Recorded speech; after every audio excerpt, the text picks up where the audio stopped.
वो नासमझ थी, बेवकूफ़ थी। जब भी निर्मल के स्टार के साथ चली आई थी, नहीं जानती थी कि निर्मल जिस काम के लिए उसे साथ लाई है वो कितना बुरा और घटिया काम है।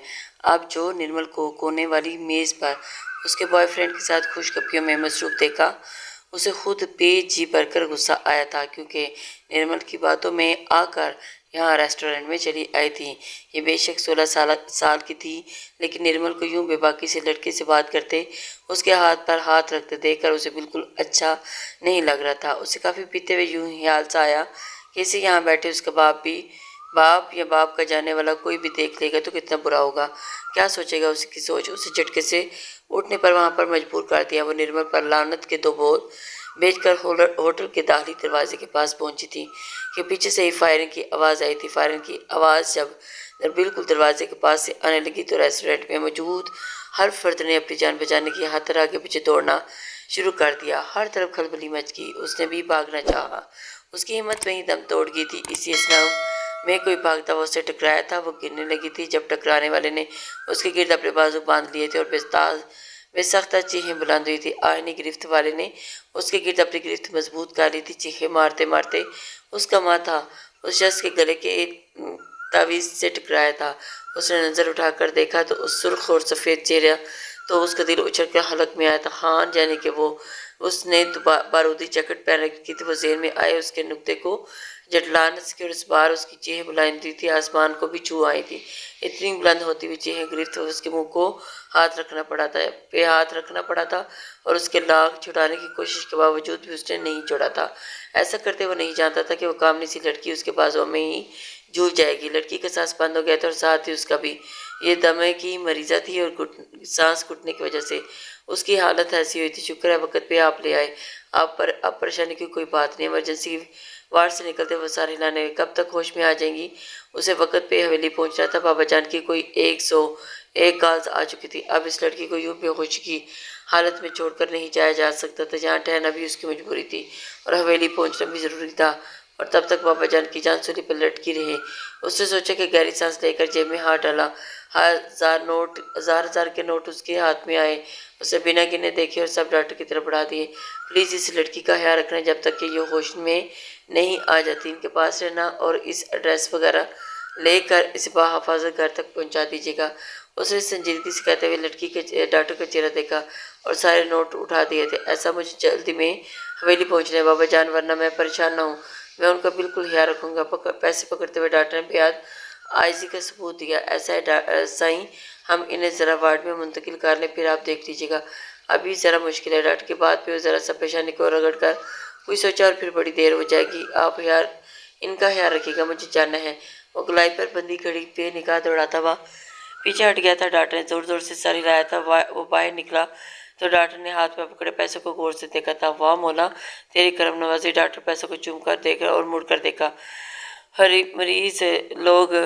हरीस लोग इसने सोचा और जेब में जा बैठा। इसे होश आया, खुद को नामालूम जगह पर देखकर दिल हलक कर में उछल कर आ गया था। ये मैं कहूँ आप अस्पताल में, आपको हाँ सही यहाँ लाए हैं। अगर आप बेहतर महसूस कर रही हैं तो प्लीज़ अपना एड्रेस वगैरह बताएं ताकि आपके घर वालों से रब्ता किया जा सके। डॉक्टर की बात पे वो हैरान हुई कि हाँ से कौन है वाला जो उसे उठाकर यहाँ ले आया। उस शख्स ने धमाका कर दिया। उसे तेजी से अपने हाथ पैर हिलाए, सब कुछ सलामत था। वो जिंदा थी। वो शख्स तो मुझसे ही लिपटा था, तो उस खुद के इस धमाके में मैं कैसे बच गई। उसके ज़हन में दूर दूर तक यही सवाल गूंज रहा था। डॉक्टर की जानिब देखा था। डॉक्टर साहब, मैं जिंदा हूँ। क्यों, आपको यकीन नहीं आ रहा? मैं मजबूर तो नहीं हुई?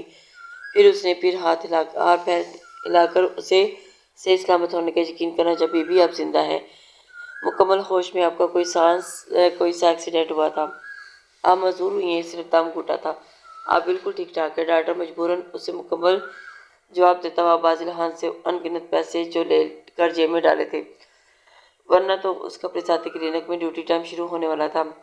पता नहीं वो समझी या नहीं, उसे सर, हालांकि वो बेचैन बहुत थी कि वो जब वो खुद के शे बम्बार उसके साथ लिपटा था तो उसमें धमाके जिंदा कैसे बच सकी थी, वो भी सही सलामत। हैरत है। प्लीज़ आप अपना कोई कॉन्टैक्ट नंबर देते हैं, आपके घर वाले परेशान हो रहे होंगे।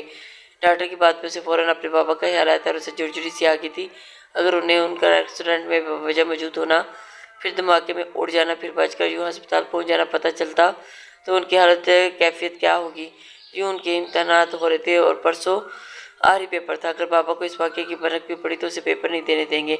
वो पहले इस वजह से बहुत खौफज़दा रहते हैं, अब तो और हो जाएंगे और वो आखिरी पेपर ना दे पाएगी, बहुत कुछ गंवा देगी। बेहतर था कि बाबा को खबर ना होती। तभी उसने बिना सोचे तो निर्मल का नंबर डॉक्टर को लिखवा दिया था।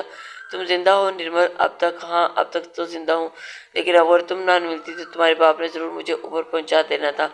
निर्मल उसकी गुमशुदगी से पहले ही तपी हुई थी। अब तो उसके सर पर होगी। तुम गायब कहाँ होगी थी बदतमीज लड़की? सारे रेस्टोरेंट में तुम्हें ढूंढ ढूंढ के मार रही थी, हत्ता की टेबल की कुर्सियाँ तक गाड़ डाली। कहीं शायद किसी से चिपकी हो। ये वजह तुम्हारी वजह से मनहूस हुआ है। जो अपन वो भी बिगड़ी थी ना तुम मेरे साथ लाती और ना ही धमाका होता। धमाका? कौन सा धमाका? वो जो रेस्टोरेंट में हुआ था वो धमाका नहीं, फायरिंग हुई थी, वो भी हवाई, सिर्फ रोड्स पर। लेकिन खुदकश बम्बार तो मेरे साथ लिपटा था।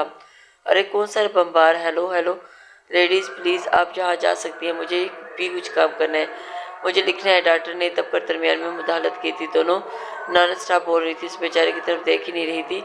बाबा जो मजबूरी वहाँ खड़ा था। डॉक्टर की बात पे वो दोनों तेज़ी पर हाँ हिलाकर रह गई। सर प्लीज़ साईं, हाँ सब पूछे तो इलाज में बताएगा कि आखिर तक आपके पास ही खड़ा रहा। डॉक्टर मनूर से मुखातिब था। नरमल ने हैरत से मनूर की तरफ देखा। ये हाँ सही कौन है? मनूर ने जवाबन कंधा उचकाकर अपनी लाइलमी का इजहार दिया था। जब निर्मल का सेल फोन बजा था, स्क्रीन पर शहबाज महमूद का नंबर देखकर तुम्हारे बाबा का है, रोनी सी शक्ल बनाकर बोली थी। जल्दी से बहाना बनाओ वरना कोई दोनों को कत्ल यकीनी है। अस्सलाम वालेकुम अंकल।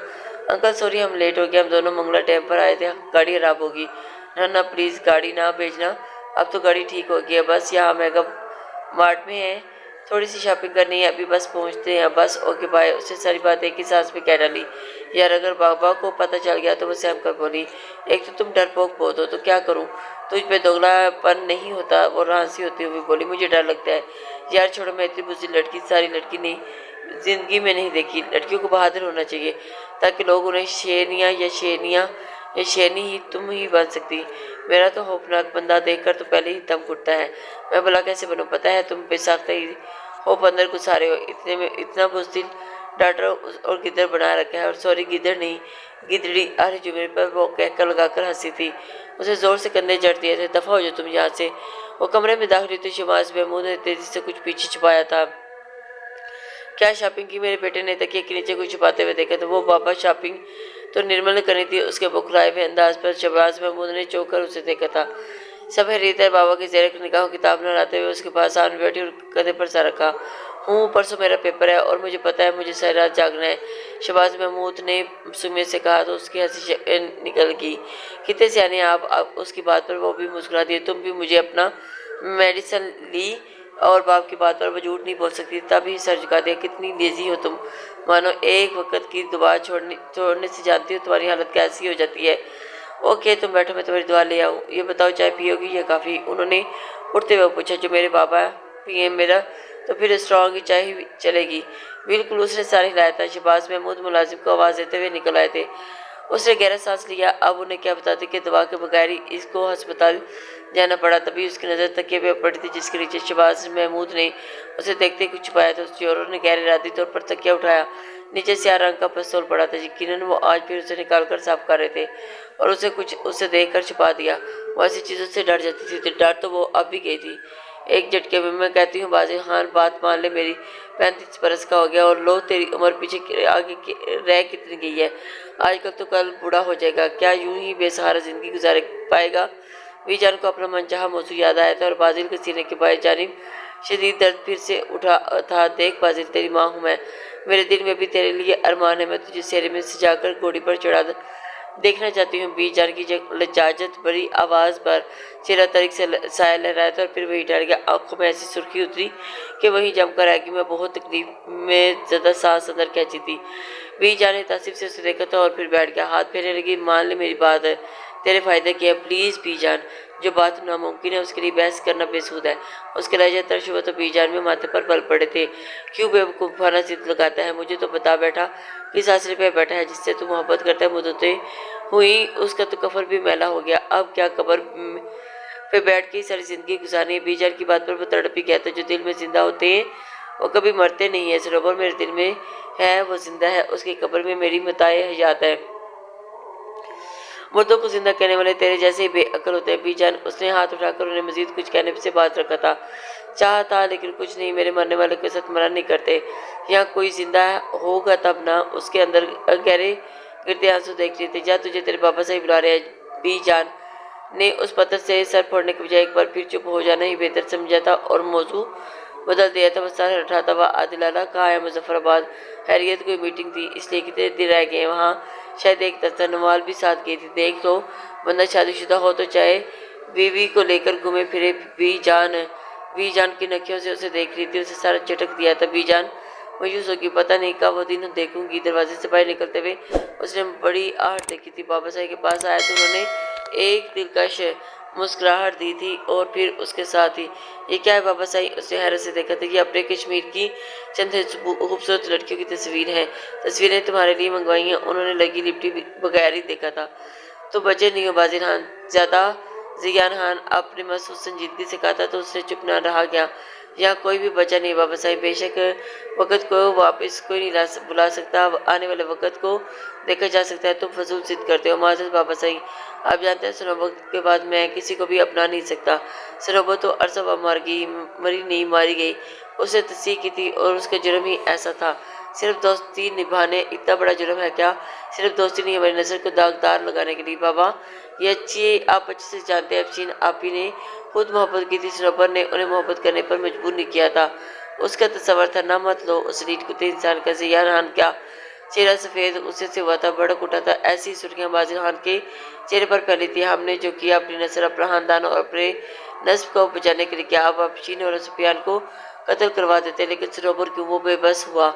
आवाज़ कांप गई। अफशीन ने हमारे खानदान का नाम डुबोने की कोशिश की और सरोवर ने उसका साथ दिया। जितना जुर्म अफशीन का था उतना ही सरोवर का। मैं आज भी कहता हूँ बाबा साहब, आप लोगों ने अफशीन और सरोवर के साथ अच्छा नहीं किया। बकवास बंद करो। वो हमारा हसब नसब डुबोने पर लगी थी और हम उनके साथ बेहतरी करते। तुम मेरे सपूत हो बाजिर खान, या क्या तुम्हें खानदान की इज्जत और अपने बाप दादा की इज्जत अजीज नहीं? जियान खान की चिंगारती हुई आवाज़ पर कुछ न बोल सका। बेशक वो ठीक ही कह रहे थे, लेकिन इतने आला खानदान की बेटी एक घटिया खानदान के लड़के के साथ कैसे भागने का प्रोग्राम बना रही थी? वो उसकी हवेली का साथ सहेली का साथ दे रही थी। उनका जुर्म वाकई नाकाबिले माफ़ी था, लेकिन दिल दिल बहुत बेईमान था जो सहेली सनोबर के प्यार में डूबा हुआ था, जिसमें किसी किस्म की कोई गुंजाइश नहीं थी न जगह। फिर कैसे वो बीजान और बाबा साहब की बात मान लेते? बादल खान, बेहतर है कि तुम शादी का फैसला खुद कर लो, नहीं तो मुझे मजबूरी सख्ती करनी पड़ेगी। आई एम सॉरी बाबा साहब, मैं ऐसा कुछ नहीं करेंगे। उसने भी आराम से कह दिया, तुम्हें मजबूर हूँ, मुझे आदिल के बराबर तुम्हें भी हिस्सा देना है, मगर तुम्हारी शादी के बाद और मैं भी मजबूर हूँ। मैंने सनोबर को बोल दिया था कि तुम्हें जिंदा लोगों के बजाय मरे हुए लोगों को दिए हुए को ज़्यादा अजीज है। आप जो भी समझ लें। जान खान ने उसे देखकर रह गए थे। रात भी आई और गुजर भी गई। सारी रात दिल भरा हुआ था और आंखें रोती रही। बेड पर पड़े सनोबर के तमाम हाथ बोलते रहे, गे वक़्त भी की बातें याद बताते रहे और उसे बेहिसाब रुलाते रहे। और उसकी बचपन की दोस्त थी और उसकी हमराज, हर चीज़ में हर खेल में उसके साथी। बड़ी हुई तो उसके साथ तमन्ना जागी, लेकिन बुरे वक़्त ने बुरा ही किया और उसकी सज़ा बन गई। वो नालायक थी। सुबह मुंशी ज़मीनों के कागजात लेकर अंदर आए तो बाबा जान साई गुदगुद सी लगी थी। सो रहा है? बीजान ने कागजों को गौर से देखा, जवाब दिया, दिन के 11 बज गए हैं। मैंने 2-3 बार बुलाया लेकिन इसने कोई जवाब नहीं दिया। उससे कहो मुंशी आया, वो फिर नहीं आएगा। मैं जिद्दी लड़की से आजिज़ आ चुका हूँ। वो बड़बड़ा उठे थे। उसे कहो कल हमारी ज़मीनों का फैसला है, हमारे कहे बिना खामोशी से अदालत चला जाए। इसने तो अपनी अदालत लगा रखी हुई है। बीजान ने गहरी सांस ली थी। अजीब इंसान है, लोग 10-10 औरतों के साथ एक साथ रख लेते हैं और ये एक ही औरत के पीछे मर रहा है, वो भी मरी हुई औरत के पीछे। बीजान ने तस्दीक की थी और मुंशी ने उसे कागजात लेकर पढ़ने लगे। तुम शादी क्यों नहीं कर लेते? उसका बिखरा हुआ हुलिया देखकर तख्त पर बैठी जुमर आपा ने गोया उसकी मुश्किल का हल निकाला था।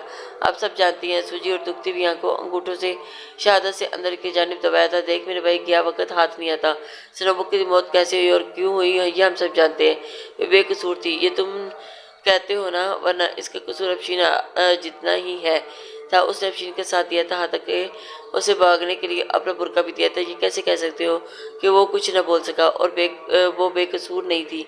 बाजिल खान, हमारे जो रीत रिवाज हैं वही वहाँ ये तस्वर असल जुर्म होता है। बाबा सईद ने हुक्म दिया है कि आदिल और शिया ने इसके आदमी के टुकड़े टुकड़े कर दिए। सारे खानदान को खबर होगी, फिर कैसे वो अपनी कसूरवार बेटी को छोड़ते, उसे जिंदा रहने देते, और जब बेटी का भी काला काट दिया तो उसके साथ साथी को जिंदा रखकर वो आस्तीन का सांप कैसे पा लेते। जुमर आपा के खुरदरे लहजे में वो गहरी सांस लेकर रह गया था। बात सच थी मगर बेईमान दिल तस्लीम करने से कासिर था। दिल अभी बेकरार था उस मरे हुए वजूद के लेकर। लड़कियां तो सब एक साथ बड़ा होकर एक खूबसूरत है, देखें सही समझ जाएगा। जियान साई के पास सारी तस्वीरें बैठी शौक से देख रही थी। हाँ वाकई तस्वीरें अच्छी, क्या मतलब? बीजान ने एक सवालिया नज़र से देखा था। आप तो कह रहे थे कि आज उसे मनाकर ही रहेंगे। लकीर का फ़कीर है हाजरा बेगम, उसकी तबीयत आप पे की है, उन्होंने सरगोशी के से अंदाज में कहा। तो वो चौंकर उसे देखने लगी। इसकी मोहब्बत का कत्ल हम पर वाजिब था। जब हमने अपनी सगी औलाद को नहीं बख्शा तो फिर वो गैर थी। साई का लहजा दहकता हुआ था और सगी औलाद से भी तर्स की गुंजाइश न थी। अभी जान के मुंह से बेसाख्ता निकला था। हाजर बेगम हमारे लिए मोहब्बतों से ज़्यादा खानदान की इज्जत अहमियत रखती है। खानदान पे हर पाए हम में से किसी को कबूल नहीं, उन्होंने अपनी महसूस भारी और कड़क लहजे में कहा था। तो हाजर बेगम चुप उन्हें देख कर रह गई थी। ये सख्त जान सख्त दिल लोग न जाने कैसे पत्थर थे और जिनके लिए खानदान का नाम मुकाम और उसकी औलाद से ज़्यादा अहमियत का हामिल था। हाजर बेगम खुद भी तो इसी रंग में रंगी थी। अफशीन की याद कभी कभी उसे बेचैन करने आ जाती है, लेकिन खानदान की इज्जत है। मैं ये तस्वीरें खुद बाजुल को दिखाऊंगी और एक कोशिश करने में क्या हर्ज है। वो दिन बुरा था, यहाँ हालात ऐसे ही हो गए थे कि सुबह ही सुबह ड्राइवर की तबीयत को खराब हो गई थी, जिसकी वजह से उसे जहमत देने के बजाय घर के अंदरूनी काम करने वाले मुलाजिम को स्कूल छोड़ने को कहा था। मुलाजिम ने लाख कोशिश की थी मगर उसने गाड़ी स्टार्ट ना हो सकी। आज के दिन आखिरी पेपर था और स्कूल पहुंचना हर सूरत लाजमी था। लगता है छोटी बेबी ड्राइवर की तरह आज गाड़ी की तबीयत भी गड़बड़ है। मुलाजिम ने दांत नोकोस से भी कहा था तो राहंसी हो गई थी। मुलाजिम उसे बैक व्यू मिरर से देखते हुए फौरन पेंतरा बदला। आप ऐसा करें बड़े साहब जी को जगाएं, वो आपको ड्रॉप कर देंगे। यानी फैजी बाबा सारी रात मेरे साथ जागते रहे और अब जाकर उनकी आंख लगी है तो मैं कैसे उन्हें उठा दूँ? दांतों से निचला होंठ काटती हुई बेहद परेशान और हंसी हो रही थी। आप भी तो छोटी बीबी कमाल करती हैं, पढ़ना आपने होता है और जागना बड़े साहब को पड़ता है। आप ऐसा तभी क्या डरना, आप सोते हुए साहब जी के पास बैठकर तो पढ़ सकती हैं। ये कहना आसान है फैजी, तुम सब जानते हो अंधेरे से मुझे किस कदर डर खौफ आता है और रात तो मेरा दम बंद होता है करने लगती है। ऐसे में अगर बाबा मेरे साथ न जागे तो मैं कैसे जिंदा रहूं? छोड़े बीबी जी, आप ये आपका वहम है। रात बाहर होती है, अंधेरा बाहर होता है। आपके अंदर दरवाजे खिड़कियां बंद करें। वो जानती थी कि घर के मुलाजिम उसके चोरी छुपे उसके डरने का मजाक उड़ाते हैं, लेकिन हिम्मत नहीं कर पाते उसके सामने कि आज वैसे के मुंह से निकल गया। वो कुछ कह न सके। अकेले में या अंधेरे में उसके खौफ के मारे में जो हालत होती थी उसकी हालत की वो खुद ही गवाह थी। या उसके बाबा को पूरी उम्मीद थी कि वो जैसे जैसे बड़ी होगी उसका खौफ खुद बहुत ज़्यादा रहेगा, लेकिन वो ये नहीं जानते थे कि वो हाथ भरने के लिए पहले वो दमा जैसी बीमारी को भी अपना लेगी। और ये बीमारी लगते ही उसके बाप ने पहले से ज़्यादा उसका ख्याल रखना शुरू कर दिया था। अब लेकिन बीमारी थी कि हालात इलाज के बावजूद ख़त्म नहीं हो पा रही थी। अब हालात ऐसे थे कि इम्तहानात की वजह से उसे सारा जागना पढ़ना पड़ता है और ऐसे में कई बार उसकी हालत ख़राब होती। उसके बाप के साथ उसको रात भर जागना फ़र्ज समझ लिया था। आज उसका आखिरी पेपर था। वो जानती थी उसकी वजह से उसके बाबा बहुत कमज़ोर हो रही है। खौफ जाहिर नहीं करेगी, उन्हें सुकून देने की कोशिश करेगी। ये इरादा करते हुए वो जानती थी कि आज के बाद सुकून किसे मिलने वाला था और बेसुकूनी किसे। अब सुबह ही सुबह बेसुकूनी हराम गाड़ी की सूरत में उसे मिल चुकी थी। फैजी, मैं लेट हो रही हूँ, तो ऐसा करो कि गेट बंद कर लो, मैं किसी टैक्सी या रिक्शे से स्कूल चली जाती हूँ। हाथ पर बंदी घड़ी मैं वक्त देखते हुए तेजी से गाड़ी की तरफ से निकली थी और फिर उन्हें गेट की जाने बढ़ गई थी। अब मजीद वक्त बर्बाद करना सिवाय बेवकूफ़ी कुछ न था। लेकिन छोटी बीबी, बड़े साहब, तुम हाथ उठाए, तुम कुछ भी मत बताना, मुझे कोई ना कोई सवारी मिल जाएगी, तुम गेट बंद कर लो। वो कहते थे जिसे बाहर निकल गई थी। ऊपर कमरे में बंद गेट होते हुए देखते सामने लटके कैलेंडर पर 17 मार्च पर सुर्ख पेन से गोल दायरा लगाकर एक पल के लिए उनके दिल को कुछ हुआ था, लेकिन अगले पल उन्होंने हाथ मारकर अपने तकिए के नीचे स्याह रंग का पस्तौल निकालकर अपनी आंखों के सामने कर रही था। पस्तौल देखते ही उसकी आंखों में खून सा उतर आया था। उसे ना तो कोई टैक्सी मिली थी और ना ही कोई सवारी। वो भागने के से अंदाज में चलती बस स्टाफ की तरफ जा रही थी। स्कूल पहुंचते पहुंचते आधा घंटा तो लाजमी लग जाता और अगर वो पैदल जाती तो 2 घंटे भर का सफर था। ऐसे में कोई उसकी समझ नहीं आ रही थी। रुक कर किसी सवारी का इंतजार करे या कोई पैदल ही चलती रहे। उसके कंधे पे शोल्डर बैग जबकि हाथ में क्लिप बोर्ड और किताब थी। बेहद अजलत में वो मोबाइल उठाना भूल गई थी। अब तेज तेज चलते हुए अचानक उसे महसूस हुआ जैसे कोई और उसके पीछे पीछे जा रहा है। उसे पीछे देखने के बजाय अपने कदमों की रफ्तार वो तेज से कर ली और चलते चलते कदमों के साथ पीछे देखना चाहा। उसके दिल धक से उसके कंधे के बिल्कुल बराबर किसी मर्द का हाथ आ चुका था। वैसा था उसके मुंह से चीख निकल गई और साथ ही उसकी मजीद चीखें बुलंद हुई जब हाथ उसके शोल्डर बैग पे पड़ा था। उस गुंडे ने उसका बैग अपनी जानिब खींच लिया तो वो खौफ के मारे वहीं खड़े होकर आंखों पर हाथ रखकर चीखे जा रही थी। तभी किसी ने आंखों पर हाथ हटाकर उसे चुप होने की कहा था। वो चीखे मारती हुई अगले चौड़े कंधे से जा लगी थी। वो बंदा भी हक तक सा रह गया। स्कूल के सफेद यूनिफॉर्म में मलबूस खुले बालों वाली लड़की को वो चेहरा भी देख सका। इस सूरत हाल में वो घबरा गया तो उस लड़की के कंधे पर लगी। अच्छा रिलैक्स रिलैक्स प्लीज, उसने हाथ बढ़ाकर लड़की से परे करना चाहा लेकिन वो और मजबूत उसे चिपक गई थी। उसे जुड़चुड़ी सी आ गई थी। उसके माथे पर एक साथ कई लकीरें उभरी थी। कंट्रोल करें, मुझे बताएं क्या हुआ था। वाइन जो जो वो इक्का दुक्का लोग आ जा रहे थे रुक कर देखने लगे। बाजिल खुद पे बमुश्किल कंट्रोल रख पा रहा था लेकिन वो भी थी कि बस ये बेचारी थी, बस कर दे प्लीज और बंद करे ये चीहो पुकार। हद होती है। कोई भारी लहजे में गरजदार वो मानूर को झटके से पीछे होने पर मजबूर कर गया था। लंबा चौड़ा सफेद रंगत वाला वो मर्द उसे कुछ पहचाना पहचाना सा लग रहा था। खुदकश बम्बार उसकी आंखें पड़ने के करीब हो गई थी और दिल उछलकर हलक में आ गया था। वो बेसाख्ता कदम और पीछे हुई थी। झटके से आगे देखा और फिर पीछे। अगले ही पल सामने वो दौड़ लगाई थी। ये अमान बाजिल खान का गुस्से के मारे चेहरा मजीद सुरख। वो पहचान चुका था कि ये लड़की हुई थी जो रेस्टोरेंट में बेहोश हो गई थी और उसने नीचे सड़क पर पड़े छोटे बड़े पत्थर जोर से ठुड्डा मारा था। लेकिन उसके गुस्से का रद्दमल था। अपनी जीप की तरफ बढ़ गया तो उस लड़की चीख मारते हुए देखकर झटके से रुक गई थी। उसने पीछे की जानिब भागते हुए उस शख्स को देखा था जिसके हाथ में एक शोल्डर बैग था। यकीन उस लड़की से छीना था। वो उस लड़की शख्स के पीछे भागा और वो उसका बैग छीन कर लाता। उस लड़की Hey के there. पूछने पर ही वो उसके भागी Subscribe to थी। my उसे channel खुद पे गुस्सा आया था। and उसने इतनी also जरूरी press काम this से bell जाते हुए icon. जहाँ बीच रास्ते गाड़ी क्यों रोक दी थी। खामखा वक्त आया गया था। बाबा साहब ने उसे वक्त पर अदालत पहुंचने को कहा था और अब इतना वक्त निकल गया कि आज बाबा साहब की कुछ ज़मीनों को फैसला था और बाबा साहब अपनी तबीयत खराब की वजह से अदालत जरूर हाजिर नहीं हो सकते। बड़े भाई आदिल मुजफ्फर आबाद में थे जिसकी वापसी आज मुतवक्के थी। जब तभी नचार आना पड़ा था। हालांकि वो नहीं आना चाह रहा था कि मुखालिफिन को देखकर उसका खून खोल उठेगा। ऐसे में जो अगर खुद पर कंट्रोल न रख सका तो फिर खून बहाते देर नहीं लगती। उसका एकदम जी चाह के वापस पलट जाए और अगली तारीख पर बाबा खुद हाजिर हो जाएंगे। लेकिन ये भी नामुमकिन था। बाबा को दिल का अर्जा लाक था और इन दिनों नए नए अस्पताल से लौटे थे और बेड रेस्ट पे थे। एन उसी दिन हवेली में भूचाल उस वक्त आया था जब जोर की अजानों के थोड़ी देर के बाद आदिल खान और शियान खान नमाज पढ़ने के घर से मस्जिद की सीढ़ियों के पास पहुंचे ही थे कि पीछे से सियाविला से की गोलियां आकर उन्हें वहीं गिरा गई थी। आदिल तो मदवके ही दम तोड़ गया था जबकि शियान ने अस्पताल की राहदारी में पहुंचकर मौत से हाथ मिला लिया था। हवेली खबर पहुंची तो बड़े साई जियान अली खान ने वहीं सीना पकड़ लिया था। दिल का अर्जा पहले ही लाक था, अब की बार उनके इस बार का हिसाब साबित हुआ। गोया है क़यामत टूट पड़ी। हर तरफ कहराम मच गया था। हवेली में ऐसी क़यामत बीपा थी कि किसी को भी उस खानदान के नजर न आने वाले आखिरी मर्द का ख्याल नहीं रहा था। तब तो पूर्व वजह किसी नौकर ने उठा के पूछा था, बादल साईं आप तो जिंदा हैं तो फिर क्या मतलब। उसने जवाबन गुस्से से पूछा था। नौकर फौरन सी दवा मतलब में छोटे साईं इस हवेली में क़यामत आ गया, क्या बकवास करे। छोटे साईं आदिल साईं और शयाज साईं बड़े साईं सब एक साथ चले गए थे। सब खत्म हो गए, मर गए सब। बादल के हाथ से खून छूटकर दूर जा गिरा। उसे लगा कि उस बस आखिरी सांस से सुबह के हालात बावजूद किसी न किसी तरह स्कूल पहुंच गई और पेपर शुरू हो चुका था। लेकिन उसका सारा दिन बेचैनी में गुजरा था। ड्राइवर के बाद गाड़ी ठीक करा के ले आया था। ड्राइवर को देखते ही चिराग पे हो गई थी और अगर सुबह गाड़ी होती तो उसके साथ सुबह वाला वाक़या क्यों पेश आता। ड्राइवर ने फिर कार चुप सुन ली थी।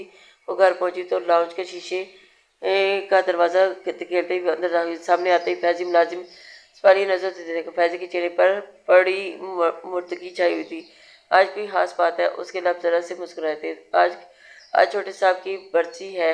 मुलाजिम फौरन बताकर वहां से हट गया था। वो मुर्दा कदमों से चलती लाउंज के सोफे पर आ बैठी थी। फैजी की बीवी छोटी बीवी पानी ले आऊं, बाबा अपने कमरे में होंगे। उसकी आवाज़ में लरजश थी क्योंकि वो जानती थी कि ये दिन उसके बाप के लिए मौत से कम नहीं होता।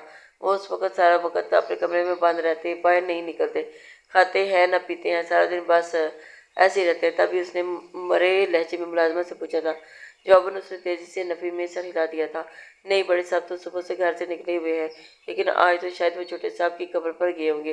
वो कुछ न कह सकी। उसे वो दिन शदीद से शिद्दत से याद है आज जब 5 साल पहले शहबाज महमूद अपने बेटे के मजबूर करने पर उसके गिलास में अफशीन का रिश्ता लेकर ज़ियान खान के घर पहुंच गए थे, वो भी बाबा के साथ। वहाँ ज़ियान खान ने उसे निचली जात का ताना देकर धुतकार कर घर से निकाला था। फिर उसके भाई सफियान को बाप की इतनी तजलील का पता चला तो वो जज्बाती कदम उठाया और ऐन उस वक्त जब वो लड़की भाग कर रहा था, उन लोगों ने उसे पकड़ लिया था और फिर टोके से उसके 1000 टुकड़े किए थे।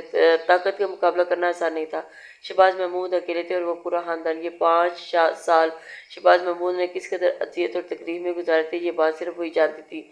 हर साल जब ये दिन आता तो शहबाज खून के आंसू रोते, अपनी बेबसी पे तड़पते और बाप को तड़पता देखकर तड़प जाती। छोटी बेटी, छोटी बीबी, ये पानी पिए प्लीज। इसे अचानक मुलाजमा ने कंधे से पकड़कर हिलाया तो वो चौंक पड़ी थी। आपका सांस फूलने लगा है, ये आप इन्हें ले लें। उसे मुलाजमा के बताने पे एहसास हुआ कि उसका सारा चेहरा आंसू से भीगा हुआ है, जबकि सांस उखड़ा हुआ है। उसने लंबे लंबे सांस लेने शुरू कर दिए तो मुलाजमा ने घबराकर दाएं बाएं देखा। उसकी कोई भी वहां दवा नहीं थी। तभी वो अंदर की तरफ भागी थी और दौड़ते हुए लाकर अनहेलर उसके हाथ में दिया था। उस वाली नजर से देखा, बड़े साहब हैं। उसने फोन पकड़कर कान से लगाया। मुलाजिमा दोनों पीछे हट गए। बाबा, अभी उसने बाप को पुकारा ही था कि दूसरी तरफ से शहबाज महमूद का जानदार कहका बुला में तो वो हैरान हुई। आज तो भाई की बरसी थी। आज दिन शहबाज महमूद के लिए मातम का दिन था। वो तो सारा दिन रोते हुए गुजारते हैं, तो फिर आज उसने क्या सुना, कहकर लगा रहे हैं। मानो मेरी प्यारी, मानो तुम्हें मुबारक हो बेटा। बाबा, आप खरीद से हैं।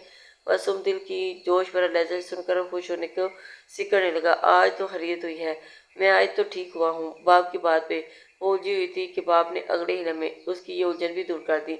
तुम खुशियाँ मनाओ मानो, आज तुम्हारे भाई का बदला मैंने चुका दिया। आज मेरे बेटे के कातिल के ऊपर चले ये। बाप ने जोरदार कहकर लगाया। बाप, आप पापा, आप। उसके मुंह से बात मुकम्मल ना हो पाई और वो खौफ से थर थर कांपने लगी। हाँ, मैंने, शहबाज अहमद ने आज अपने बेटे का हिस्सा बराबर कर दिया, उसके कातलों को कत्ल कर दिया। बाप के खड़कते लहजे में मनूर के अंदर खौफ की तेज लहर तोड़ पड़ी थी। शहबाज अहमद किसी से नहीं डरता, और डरे भी क्यों? उसके पास कौन सा जवान बेटा है जिसे दोबारा लेने आएंगे, जिसके कत्ल की धमकियां देंगे? अब की बार शहबाज अहमद का लहजा जरा सा लड़खड़ाया था, शायद नाम था, लेकिन अगले ही बार शहबाज अहमद ने उस पर फौरन काबू पाया था। मेरा जवान बेटा आज तो वहाँ ऊपर खुश बैठा होगा और मुझे दाद दे रहा होगा। मुझे तो यकीन नहीं आ रहा कि मैंने लम्हों में क्या कर दिया और मैंने कैसे इन लोगों को ढेर कर दिया। एक एक लफ्ज़ पर वो खुशी से तड़प रहा था। बाबा प्लीज़, आप कहाँ रहे, मुझे डर लग रहा है। वो खूब से काँप रही थी, हरासा नज़रों से देख रही थी। मैं घर ही आ रहा हूँ मानो, तो मुलाजमों से कहो कि ढोल ताशों का इंतजाम करें। आज मेरी हवेली सफियान का मातम नहीं, बल्कि उसके कातलों का मौत